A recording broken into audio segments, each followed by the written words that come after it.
नीला रंग बहुजन स्वाभिमान का प्रतीक बन गया है। राजनीतिक दलों में डॉक्टर अंबेडकर की विरासत को हथियाने के लिए होड़ जारी। डॉक्टर अंबेडकर ने नीले रंग को दलित चेतना का प्रतीक माना। अमित शाह के बयान पर कांग्रेस ने नीले रंग के साथ किया विरोध प्रदर्शन।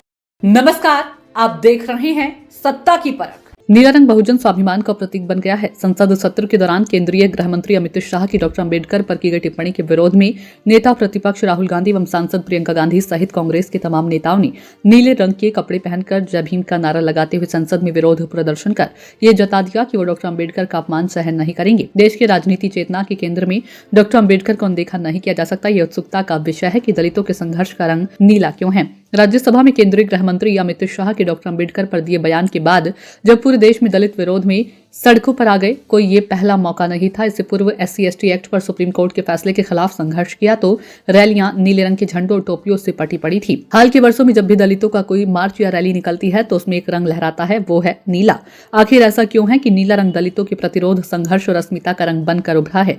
राजनीति चेतना का यह वह दौर है जहां राजनीतिक दल राजनीतिक लाभ के लिए भीमराव अंबेडकर की विरासत को हथियाने के लिए होड़ में लगी हैं। बहुत से लोग इस बात पर चिंता नहीं करते कि दलितों के इस प्रतीक के साथ नीला रंग कैसे जुड़ गया। राजनीतिक विश्लेषक वलेरियन रोड्रिग्स, जिन्होंने अंबेडकर फिलोसफी नामक पुस्तक में लिखा है कि नीला रंग आकाश को दिखाता है जो सम्मान का और समानता का प्रतीक है। आकाश के नीचे सभी समान होते हैं। साथ ही दलित चिंतकों का मानना है कि नीला रंग आकाश का रंग भी है जो विशालता को दर्शाता है और यही बाबा साहब का विजन था। BSP ने भी अपना रंग नीला बना लिया है और तब से इसे दलित मुक्ति से जोड़ दिया गया है। BR अम्बेडकर ने जब अपनी पार्टी इंडिपेंडेंट लेबर पार्टी की नींव रखी तो इसका रंग नीला था। उन्होंने ये रंग महाराष्ट्र के सबसे बड़े दलित वर्ग महार के झंडे से लिया। वर्ष 2017 में अर्थ नाम के जनरल में fabric rendered identity a study of public representation in Ranjita अताकाती प्रकाशित शोध पत्र भी यही बताता है कि डॉक्टर अंबेडकर ने तब इसे दलित चेतना का प्रतीक माना था। नीला रंग आसमान का रंग है, ऐसा रंग जो भेदभाव से रहित दुनिया का प्रतिनिधित्व करता है, जो ये बताता है कि आसमान के तले हर किसी को बराबर होना चाहिए। डॉक्टर अंबेडकर को बहुजन समाज अपने नायक के रूप में देखते हैं, एक ऐसा नायक जिसने नीचे से उठकर उनके समाज को आवाज दी, समाज को संगठित किया। चूंकि डॉक्टर अंबेडकर नीले रंग के सूट में होते थे, लिहाजा बहुजन समाज ने इस रंग को अपनी अस्मिता और प्रतीक के रूप में लिया। उन्होंने इस रंग को अपनाया। देश भर में डॉक्टर अंबेडकर जितनी भी मूर्तियां लगी है उसमें वो नीले रंग का ही 3-पीस सूट पहने और हाथ में संविधान की प्रति लिए हुए दिखते हैं। डॉक्टर अंबेडकर के साथ इस रंग के जुड़ने का मतलब था इस रंग को दलित समाज द्वारा अंगीकृत कर लेना। ये रंग इसलिए बहुजन समाज के लिए उनका रंग बन गया, उनकी पहचान के साथ जुड़ गया। देश में महापुरुषों का सम्मान सदैव से रहा है, लेकिन डॉक्टर अंबेडकर राजनीति की ऐसी धुरी जहां सामाजिक, शैक्षणिक और राजनीतिक कड़ियां आकर आपस में उलझ जाते हैं या फिर उलझा दिए जाते हैं। डॉक्टर अंबेडकर को समझने के अनेक पहलुओं पर गहन विचार करना होगा।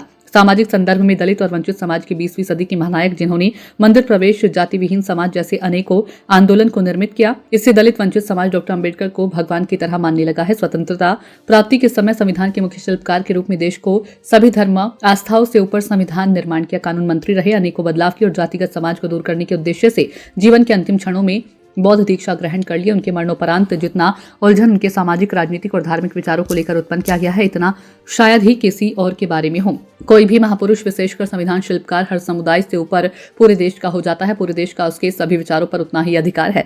लेकिन बहुजन समाज के अलावा डॉक्टर अंबेडकर को दूसरे समुदाय के लोग अपना नेता मानने को आसानी से तैयार नहीं होते। जबकि राजनीतिक फसल काटने के लिए डॉक्टर अंबेडकर का सभी राजनीतिक दल अपना हितैषी बताने में थकते नहीं है। लेकिन सच्चाई इसी प्रकार सामने आ जाती है कि जैसे राज्यसभा में अमित शाह ने कांग्रेस पर आरोप लगाते हुए बाबा साहब के बारे में अनर्गल टिप्पणी कर दी। टिप्पणी बीजेपी के लिए गले की फांस बन गई है। इसके बचाव में प्रधानमंत्री नरेंद्र मोदी सहित तमाम बीजेपी नेताओं को आगे आना पड़ रहा है।